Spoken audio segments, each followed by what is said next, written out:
Seres humanos que acompanham o Planeta Podcast, temos um recado pra vocês. Show do Planeta Stand-Up, link na descrição. Mas o fato é que, mano, você é uma pessoa muito estabilizada, muito tranquila. Eu acho que talvez por isso as coisas são boas pra você, tá ligado? Porque as coisas funcionam, você tem uma energia boa pra caralho. Eu queria que você contasse um pouco da chegada da Ayahuasca na sua vida, como é que isso mudou, se mudou, ou se, sei lá, teve um encontro de uma pessoa que já era tranquila com uma coisa boa também. Cara, te agradeço por todas as palavras, de verdade, mas eu acho que todos nós somos. Todos nós somos iluminados, todos nós temos o nosso lado espiritual, todos nós temos a paz, todos nós temos tudo de melhor que um ser humano pode ter. Até a O ser Patrícia humano, Coelho. Não, brincando, vai lá. o ser humano é perfeito. Se você parar para olhar a máquina, é a perfeição divina. Independente dos defeitos que possam vir a surgir no meio do caminho, ou de repente qualquer deficiência que possa ser implementada, enfim, cada um tem a sua missão aqui na Terra. E quanto a essa questão da iluminação, eu não me sinto um iluminado. Eu me sinto só mais um ser humano. E os meus pais, minha mãe tem uma raizinha indígena, tanto que os traços, né, os nossos traços, eles são bem indígenas, assim, né? Minha mãe mais do que os meus. Mas eu não tive nenhum contato com os meus ancestrais maiores, assim, de tribo, vamos dizer. Mas a minha avó era espírita, a mãe da minha mãe era espírita, tinha centro, a gente sabe que o curandeirismo no Brasil é considerado crime, talvez hoje, mas naquela década de 60, minha avó, 50 talvez, 50, 60, foi quando minha mãe nasceu, minha avó era curandeira, né, lá. Então, assim, a gente tem um lado espiritual que já vem da nossa árvore genealógica aí, que eu acho que todo mundo tem. Se a gente parar para investigar em cada família, você vai encontrar alguém que já trabalhou em alguma área nesse sentido. Mas o mundo corrompe a gente, a sociedade, né? E eu acho que é para isso que a gente vem aqui. A gente vem para esse planeta para aprender. Por isso que a gente fala, né? Eu acho que talvez seja justamente nesse ponto, para gerar o conflito e gerar tudo isso que gera em muitas pessoas, para que a gente consiga se entender e consiga se resolver enquanto ser. E não enquanto ser humano, enquanto ser. Enquanto alma, enquanto espírito, enquanto centelha divina.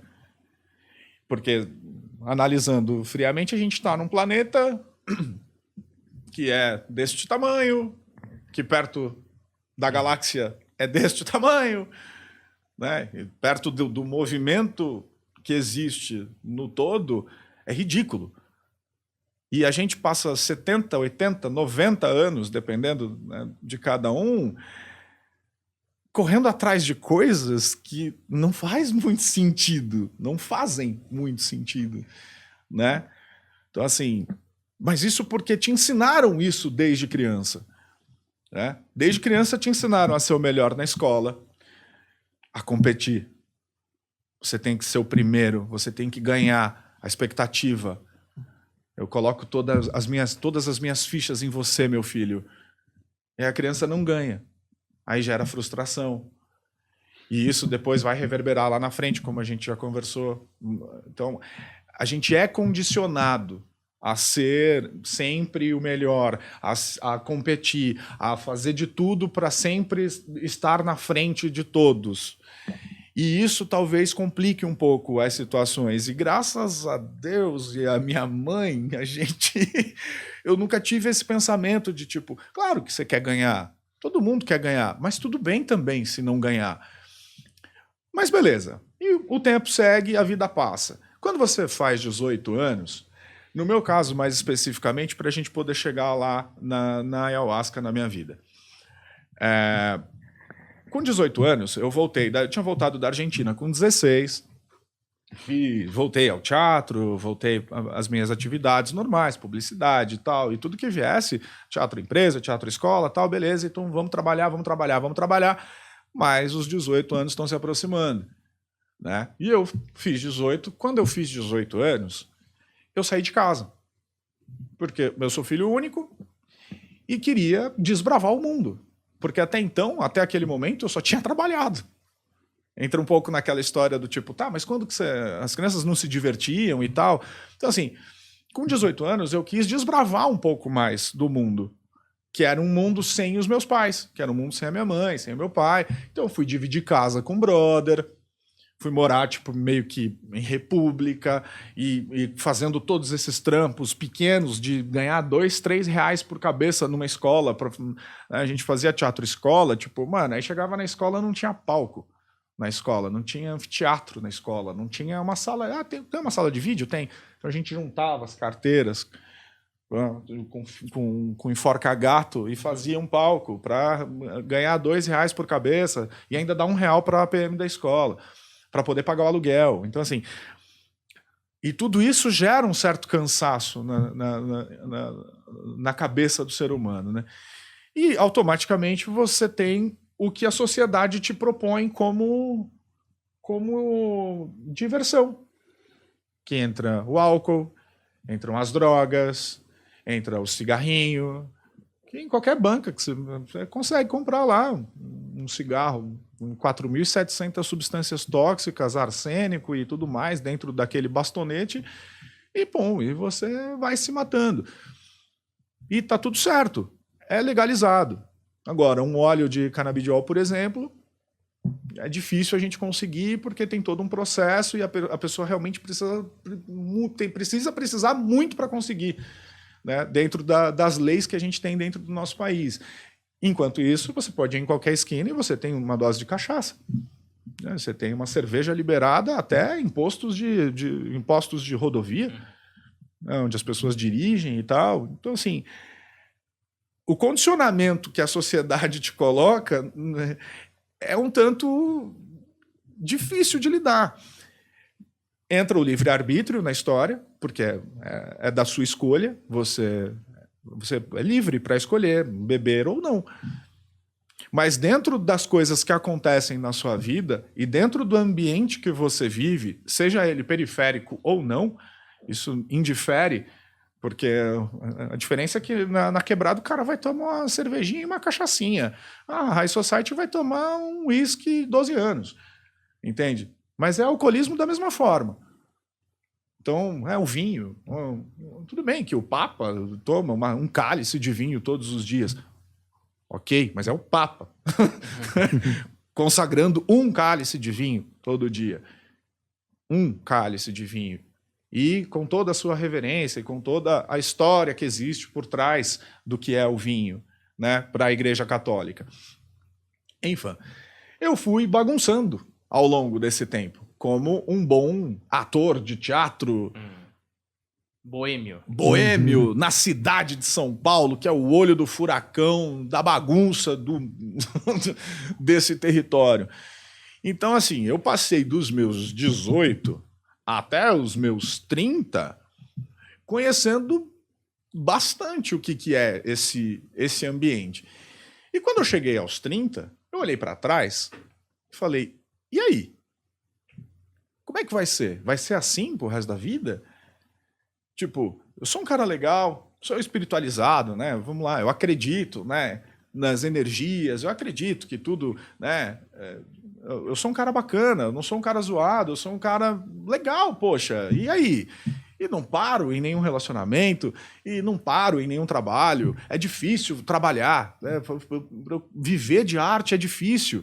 Então, assim, eu tenho que ficar amarrando carteira na escola para ganhar R$ 2 por cabeça, sabe? Tipo, você olha para trás e fala, e aí, mano, o que aconteceu até agora na tua vida e tal? E você aqui, ó, todo dia num botequim e gastando, e gastando, e gastando, e gastando o que você não tem. Né? Quando, tipo, chegou um dia, teve um dia que, o Bar do Zé, lá na esquina perto da Araçatuba, lá, o pessoal... É tanto que meu trampo na dublagem foi até um pouco prejudicado por conta disso, porque eu era muito indisciplinado no início. Então, eu tinha escala que às vezes eu chegava atrasado mesmo, e é isso aí, porque eu sou Corinthians e eu sou assim mesmo, e eu sou artista, eu sou louco, e essa é a vida, e se você quiser trabalhar comigo, é isso aí, meu trampo é esse, mas vamos lá que eu vou entrar e vou arregaçar. Entrava, arregaçava, por isso que os caras continuavam me chamando, porque, tipo, meu trampo era bom. É bom, né? Graças a Deus eu recebo esse feedback das pessoas. Não tô falando isso com prepotência nem com arrogância. É mais porque as pessoas falam mesmo. Falam, pô, seu trabalho é muito bom. Então, tô falando com conhecimento de causa, não é que eu tô me achando não, viu, rapaziada? Enfim, aí quando eu chegou lá nos 30, eu olhei pra trás e falei, mano, e aí? Vai ser isso? Como é que vai ser? Aí veio a oportunidade de comungar a ayahuasca pela primeira vez num final de ano, meu irmão. Que eu tava, tipo, no fim da linha, assim. Eu tava, tipo... desesperançoso, tava, tipo, largado, já tinha tretado com a minha família toda lá em Curitiba, porque, tipo, família sempre foi um puta problema da coisa das mães lá, das irmãs e o cacete, nossa, velho, é um puta de um problema. Aí a gente, enquanto primo, tenta se juntar e tudo, mas sempre dá uma bosta, sempre só... Aí, tipo, mano, a vida tava, tipo, desgranhada, pra não dizer uma palavra feia. E aí, porra, eu olhei e falei, mano, e aí? Aí surgiu a oportunidade. E quando eu fui conhecer, eu tava vivendo esse momento. Tipo, chegando no final dos 30... Não, eu tava começando, tava abrindo meus 30 anos, né? Tipo, tava no meio dos 30. Foi de 2014 para 2015. E aí eu me encaixei. Eu me encontrei, né, no xamanismo. Porque eu já tinha tentado outras coisas, como a Umbanda, o Candomblé, visitado igrejas, sou batizado no catolicismo, fiz lá a catequese e tudo tal, mas não tinha me encontrado ainda enquanto ser. Né? A minha essência ainda não se sentia completa, não se sentia atraída por algo que, tipo, que fizesse, que me ajudasse a me resolver, vamos dizer assim. Ou que me ajudasse a me centralizar, perdão, que me ajudasse a ver as coisas com mais clareza, assim. Sempre eram informações muito, tipo, ou muito taxativas de cima para baixo, ou algo muito superficial, ou algo de, tipo, vai lá e faz tal coisa e tal, mas, tipo, nada que fosse para dentro mesmo, assim, e que fizesse você olhar realmente para suas questões. E é isso que a ayahuasca faz. A ayahuasca é uma planta professora. Ela... para quem não conhece a ayahuasca, a gente pode até falar um pouquinho sobre o que é. É um chá indígena que vem de duas plantas da floresta amazônica, um cipó e as folhas de um arbusto, né? E a decocção desses dois elementos, né, de um cipó e de uma folha, a gente extrai esse chá. Ponto. Não vai mais nenhuma outra substância.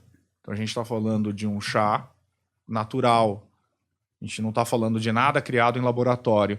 Então, se você está pensando que a ayahuasca é um alucinógeno, a gente precisa rever os conceitos e estudar um pouquinho mais, porque não é um alucinógeno, é um enteógeno. A gente está falando de uma bebida sagrada. E é bom a gente falar sobre esse assunto. Eu gosto muito de falar sobre a ayahuasca, porque a ayahuasca transforma vidas. A ayahuasca não mata ninguém. Eu já ouvi outras pessoas dizendo, né, devido a determinados acontecimentos, que a ayahuasca fez isso, a ayahuasca fez aquilo. Opa, calma lá. A gente sabe que é muito mais fácil terceirizar a responsabilidade, mas não é bem por aí. Porque esse 0,00001% de mal intencionados que falam mal da ayahuasca podem ter suas razões para falar mal da ayahuasca e tá tudo certo, a gente entende eles. Mas eu garanto que 99,9999999% das pessoas tem só coisa boa para dizer da ayahuasca. Porque a ayahuasca faz você olhar para dentro, ela põe uma lente de aumento gigante para dentro de você através de um processo meditativo. Não é um processo de iluminação. E não é uma magia. Não é nossa, você toma o chá então e está curado. Não, porque se fosse assim, a gente amarrava aí os caras que estão precisando de cura e pronto, vai, bota o cara lá, toma o chá e pronto, está curado. Não é assim, né? A pessoa tem que querer também, né? Então, assim, eu quis. Não sabia por onde começar e nem por onde ir. Mas ela foi me buscar, de alguma forma. Porque, como ela é uma planta muito sábia, ela é uma planta professora. Ela não vai botar na sessão uma pessoa que não é para estar na sessão. E naquele momento eu estava precisando mesmo. E só não sabia como chegar. E através de uma pessoa que eu entrei em contato no dia 31, às 11 horas da manhã, tipo, tô perdido, não sei o que fazer, porque já não tenho mais, já bebi o que tinha de beber, já tô aqui largado e tretei com todo mundo, já tô, não sei mais o que fazer. Essa pessoa, pra você ver como são as coisas, né? Ia para um ritual de Réveillon com uma outra pessoa que teve o seu carro quebrado e o mecânico não entregou. E eu tinha uma moto. Aí eu falei, pô, então é isso. Eu vou com você e essa pessoa com o carro quebrado fica para depois. Então, assim, a espiritualidade sabe o que faz. É lógico que talvez eu não pudesse participar daquela cerimônia, porque era uma cerimônia fechada de ritual de Réveillon. Então, para isso, você, como lá naquele instituto especificamente, você precisaria ter uma certa experiência no assunto. Mas como não era nenhum garotinho e eu era uma pessoa de confiança, foi conversado e abriram essa exceção e eu participei desse primeiro ritual. E foi fantástico. Foi bem confuso. Mas foi fantástico, porque algo foi mudado em mim depois daquela sessão.